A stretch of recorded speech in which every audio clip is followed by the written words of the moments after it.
Workshop Wednesday this week was actually filmed over about 4 days last week. What we see here is Polly after the work.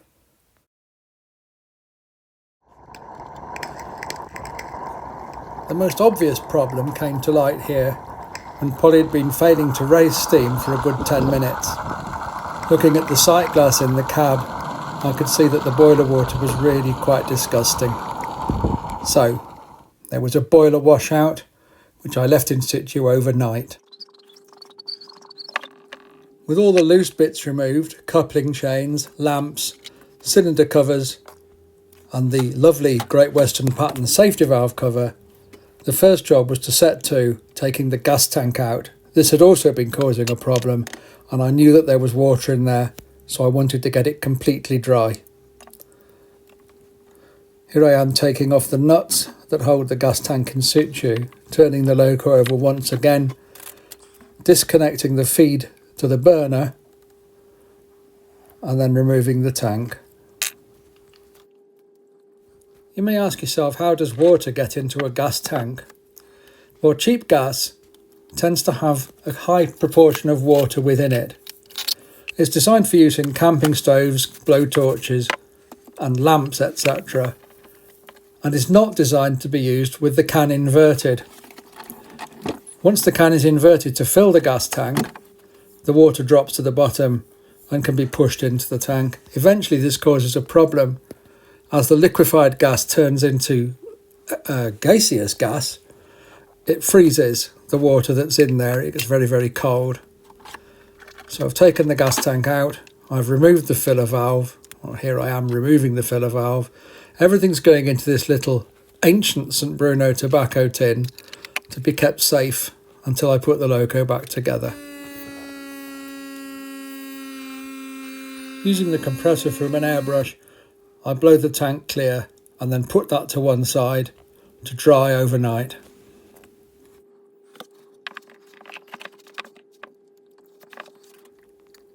Polly was utterly filthy. This comes from an accumulation of steam cylinder oil that's blown out, garden debris, etc. So using some gunk spray, followed by brushing in with paraffin, I gave her a thorough clean.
Just checking here that I haven't somehow managed to destroy the electrics by getting liquid and so on all over them, and I haven't. It's all working fine.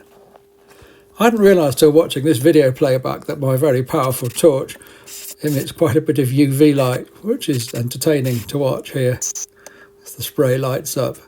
Here I am cleaning the internal steam chest, which is coated in oil and gunk, giving it a good clean out.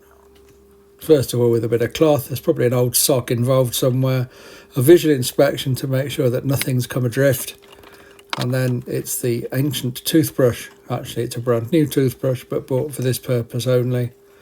After I've used the old hoof oil brush to brush away the obvious debris. There we go. Clean your teeth every day, but not with this one.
Refilling the boiler now with filtered rainwater. I'm not quite sure why I chose to do this before I'd set the valve timing, but there you go. You'll see why this was a mistake shortly.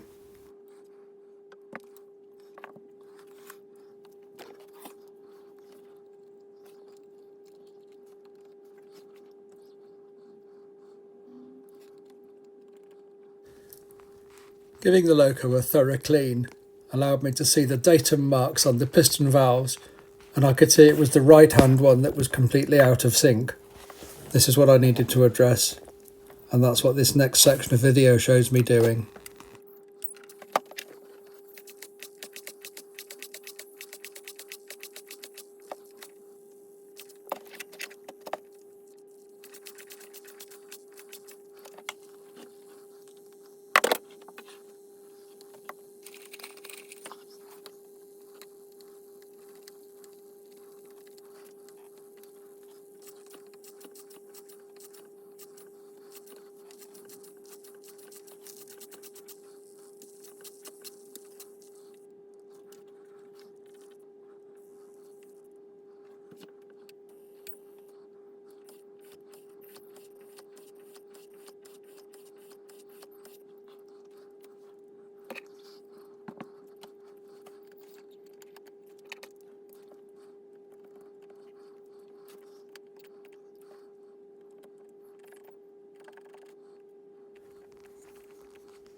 I had worked out that the problem with Polly's lack of power was that one of the piston valves was out of alignment, but I didn't know which one.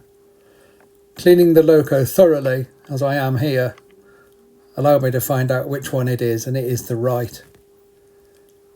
There's a line in the shaft of the piston valve which should line up with the entrance into the steam chest, with the loco in forward gear and the cranks fully forward. In this position would be the 9 o'clock position.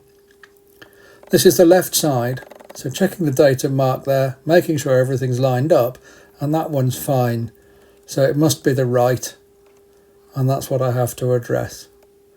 Taking every opportunity I can to clean bits of crud out from all round the loco. It's amazing how much muck it picks up in the garden. And of course what you have is a situation where something that would be of no problem whatsoever to a full-size steam engine can be an issue with something this tiny, where 1mm is equivalent to 16mm in full size. Also taking the opportunity to check that all grub screws are tightened correctly. I know the back-to-backs are right on the wheels because there are dimples in the axles on the Accucraft locos. And here I am checking that datum mark on the slide valve here, or piston valve. I'll get shot up, I call it a slide valve. Giving it a clean and then re-lubricating. I now know for sure it's not the left one.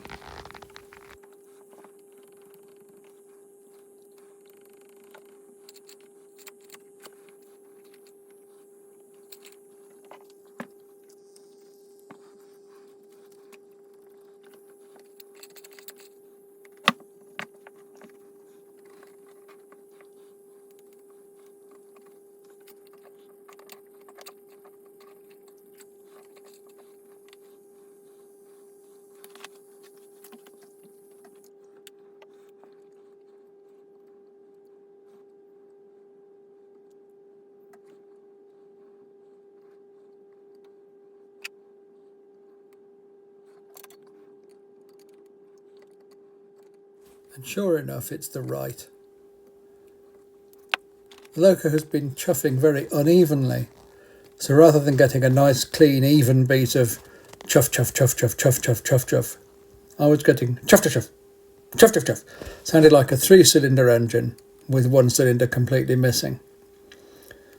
The wheels were also moving around very jerkily, so here I am adjusting the little piston valve at the side there, which has a lock nut and its own threaded shaft that goes into the reversing gear itself.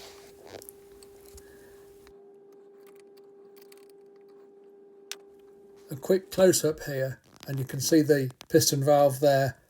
Here I am gripping it with circlip pliers so that they don't damage the surface of the valve itself or of the shaft, and making sure that the lock nut and the valve are in the right position.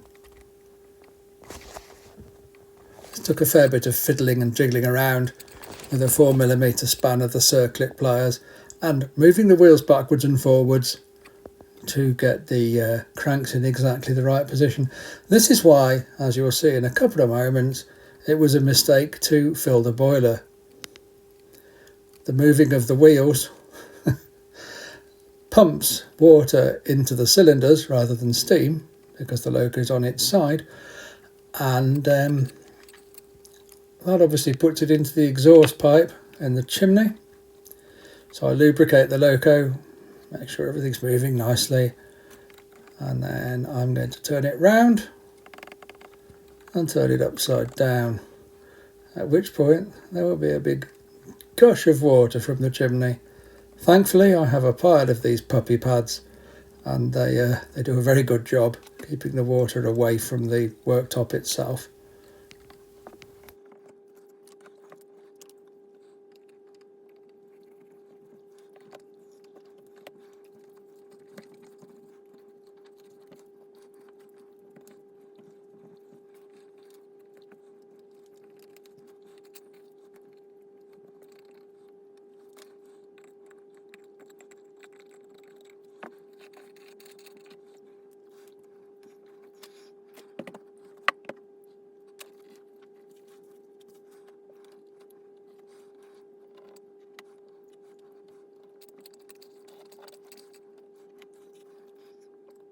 Here we go.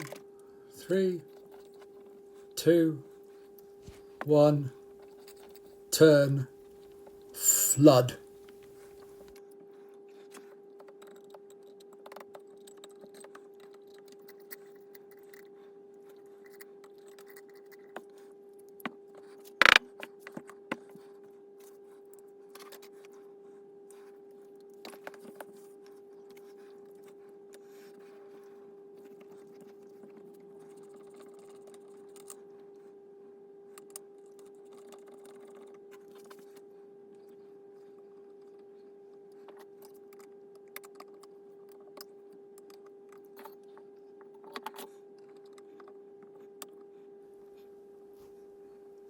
While I had Polly in the workshop and in pieces, I decided to address something that's been a bit of an irritation. Not a problem, but a bit of an irritation. The regulator doesn't close properly, and this means the loco can coast on for quite a while. When you want to do a precise stop is a problem. So here I am giving the regulator spindle a good clean, wrapping a bit of PTFE tape around the threads, which you didn't see because I did it so quickly, and this is speeded up, and then reattaching the regulator arm itself to the spindle with this tiny grub screw. It's always a worry that I'm going to lose something vital, and to be fair, I usually do. It's one of the reasons for using a very white, non-bouncy surface for this job. The loco is lubricated, everything's adjusted to my satisfaction. Never do too much cleaning. Well, I don't think you can do too much cleaning anyway, so get a bit more of a clean to get rid of some of the greasy oil deposits that are on the footplate floor itself, and then leave her overnight and see how things are in the morning. It's about 11 o'clock at night here, so not the best of times to be steaming anything, not in the dark and not in a tiny workshop. I would pass out from carbon monoxide fumes.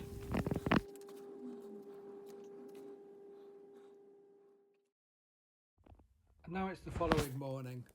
I've reassembled the gas tank but not yet put it on the loco. I want to just check that it is filling correctly with gas before I do that, rather than putting it in and having to take it all to pieces again. All seems to be well. So gas tank goes back into the workshop with me, reattached to poly, and now comes the first light to see if all the cleaning and everything has made lighting easier and steam raising work properly. I'm very happy.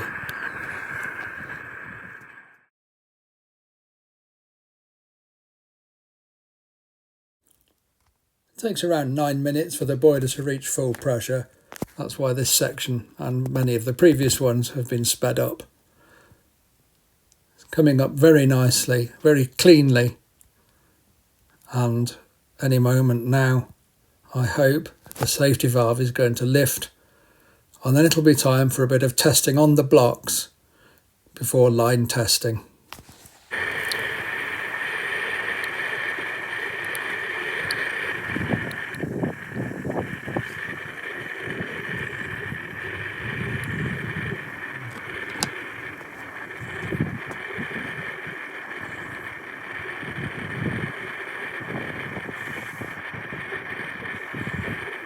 The safety valve popped very satisfyingly at 60 psi, and now let's see if she's going to run well on blocks.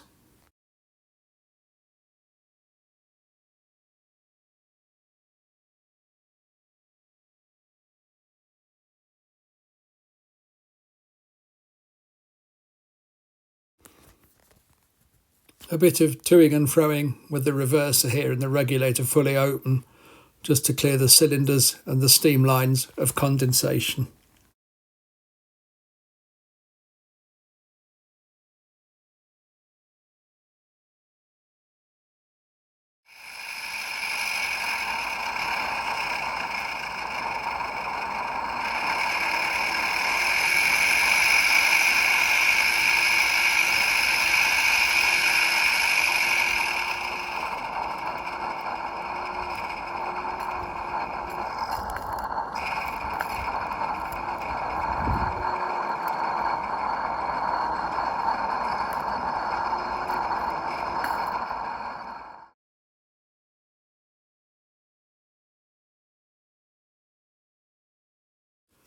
And now the moment I've been waiting for, in anticipation and a bit of worry, a line test. Has all my work paid off? Bearing in mind that this loco 2 days before this would barely move its own weight on the flat, let alone up a 1 in 19. I can even reverse on the 1 in 19 here and do a standing start from it. This is great. Can't wait to see how the rest of this line test works out.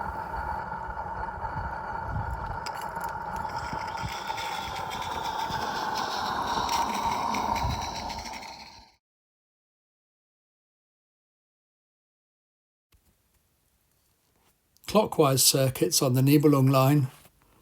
First of all with 3 on the hook, about 15 tons in scale weight, no problems whatsoever. Can she cope with 3? Not a problem.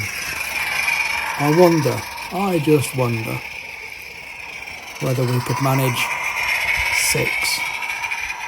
Time to find out.